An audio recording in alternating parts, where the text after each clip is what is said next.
The wind woke us before the light did.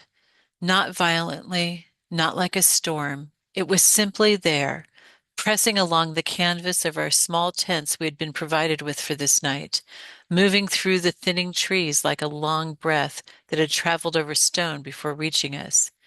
When I unzipped the flap and pushed myself upright with the walker beside me, the air felt different, sharper, cleaner, and much less forgiving.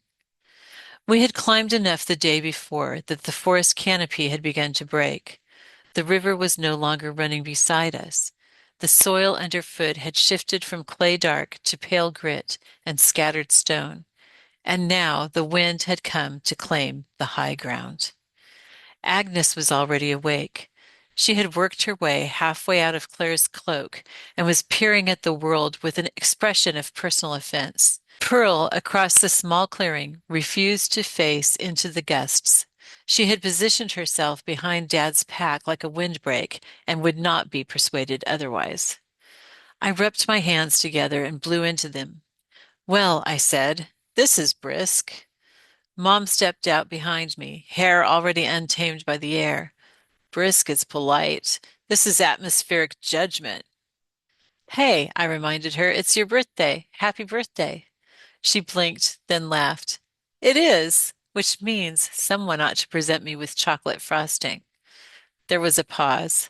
Sean, who was still half inside his sleeping bag, said, Do we have frosting? David answered calmly, We don't.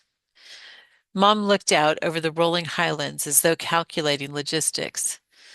Well, I suppose the best thing is that everyone carries imaginary frosting for me today, just in case. Do we ration it? Liam asked. Never ration frosting, she said firmly. That is theological error. Francis laughed, delighted, full-throated, and the wind seemed to carry it away across the slope. By mid-morning we had begun walking. 8 miles today, the first full structured day in the Highland stretch. The path was clear but exposed.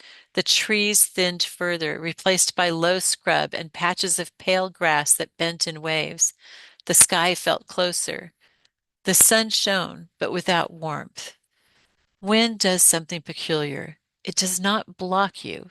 It simply makes you aware of your edges. My lips began to chap. My fingers stiffened around the walker grips. I was afraid the wind would steal it from me. Even Pearl's ears flattened back in quiet protest. Agnes burrowed deeper into Claire's cloak, only her patterned face visible.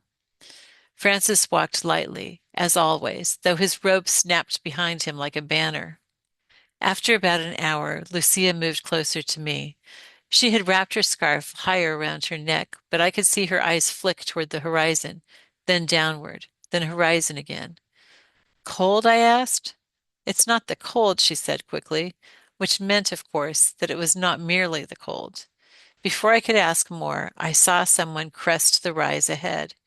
He was walking alone, tall, broad-shouldered, coat drawn tight, though not hunched against the air. His beard moved in the wind, silver threaded through darker strands. He did not hurry. He did not slow. He simply came. When he reached conversational distance, he tipped his head slightly in greeting. Good morning, he said. His voice was low, Scottish, unmistakably, though I will not try to imitate it. Not theatrical, but rooted. Francis smiled first. Peace and good. The man's eyes moved over our group with quiet attentiveness. He noticed my walker, the dogs, the polecat, the parents, the saints. He did not seem startled by any of it. You've climbed well, he observed.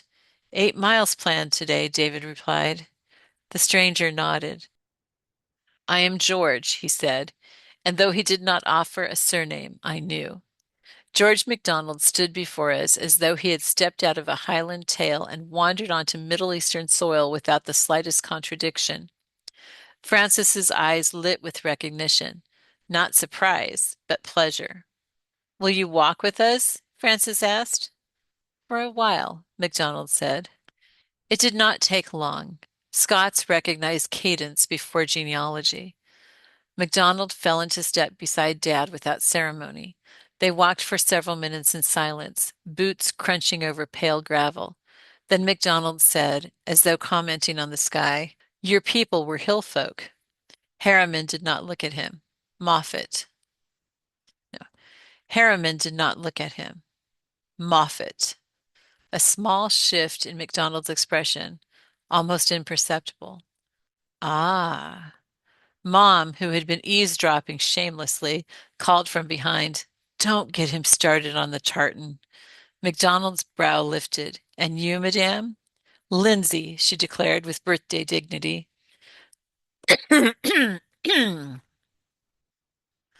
Okay, continuing. "Then you have argued over wool patterns for decades." "Nearly 50 years," she said proudly. "Though today, since it's my birthday, I win." "Of course you do," Dad replied. They did not speak loudly. They did not embrace ancestral sentiment. But something passed between the two men, recognition without fuss. Bohemian blood runs strongest in Dad, yes, but Scottish hills had shaped his posture somewhere down the line. Wind does not invent bone, it reveals it. Around midday, we paused behind a natural outcropping of stone that broke the wind's force just enough to rest. Lucia stood apart, tightening the fringe of her scarf. MacDonald approached her without abruptness. "In my country," he said quietly, "the wind does not wound. It reveals where the coat is thin." She glanced at him, startled by the gentleness of it. "I'm not afraid of the wind," she said quickly. "I did not say you were." A pause. He studied the high ridge for a moment, not her. "You're not afraid of the cold," he continued. "You're afraid of being seen to shiver." The words did not strike harshly. They landed like snow, softly. Lucia's hands stilled. He did not look at her while speaking. That was the mercy. "When I was young," he said, "I told stories to survive certain silences. I thought I was escaping. Later, I learned I was rehearsing." "For what?" she asked, before she could stop herself. "For faith." She swallowed. "You think imagination is indulgence," he said. "It's not. It's training for hope." Her eyes brightened, not with tears, but with something steadier. The wind moved through us again, and for the first time that day, she did not pull her scarf tighter. By late afternoon, we found a shallow bowl in the terrain, a place where scrub thickened just enough to break the worst of the gusts. We set camp. Fire resisted at first. The wind was dry, but the air stole heat faster than we could coax it. Eventually, David and Sean managed a small, stubborn flame. Agnes emerged from Claire's cloak like a reluctant monarch. MacDonald crouched near her. "She's dressed," he said thoughtfully, "like night arguing with snow." Claire smiled. Francis beamed. Liam muttered, "Of course she is." Agnes lifted her chin as though accepting literary honor. MacDonald studied her more closely. "Little lamb in borrowed fur," he murmured. And then after a few quiet moments, he recited, not dramatically, not as performance, but simply as observation. "Little lamb in borrowed fur, fierce in stripe and small in stir, washed unwilling, carried mild, mercy's temper, woodland child." Claire accepted the lines as though they were not about her at all. Pearl, meanwhile, had chosen a position directly between Agnes and the wind, not out of affection, certainly, but out of instinctual calculation. Progress. As the fire settled into coals, Francis and MacDonald found themselves speaking easily, not arguing, not defending, just remembering. "You know," MacDonald said, with the faintest curl of a smile, "in my country, Catholics and Protestants have not always walked so peacefully." Francis nodded. "Nor in mine." MacDonald glanced around the circle, at Claire, at Teresa, at John, at David. "I am a minister of the Reformed tradition," he said simply, "and I have loved Christ there all my life." No one shifted uncomfortably. No one flinched. "And we have loved him in our tradition," Francis replied. MacDonald warmed his hands over the coals. Behold how good and how pleasant it is for brethren to dwell together in unity. Mom lifted her imaginary can of frosting, especially in the wind.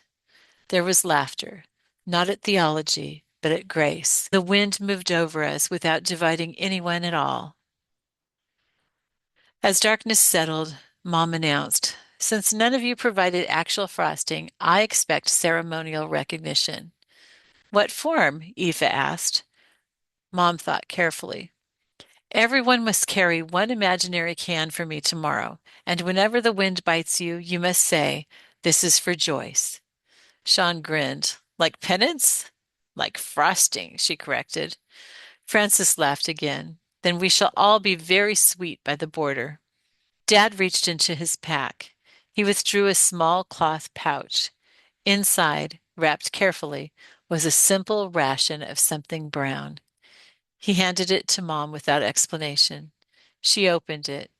Not frosting, but chocolate. Her eyes softened. "Well," she said, "this will do." She thanked him affectionately.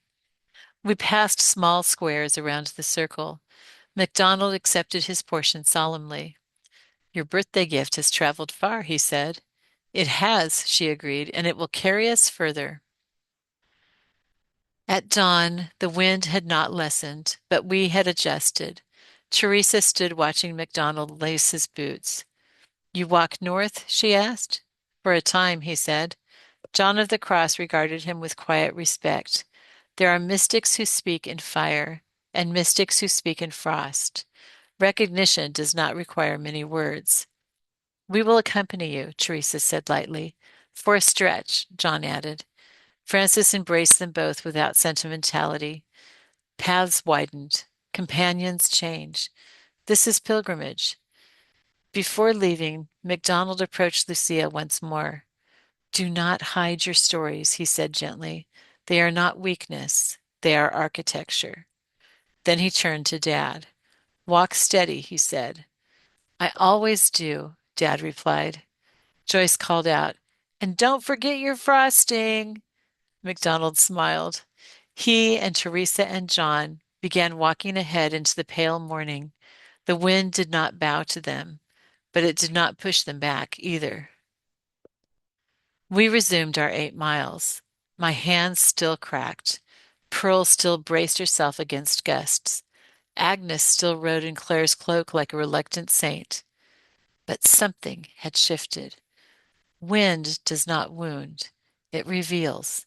And today, in the Highlands on Mom's birthday, we were revealed, not as fragile, but as ready, not insulated, but formed. And somewhere ahead on the path, a Scottish poet walked into the cold with two saintly Spaniards, as though it were simply another kind of clarity.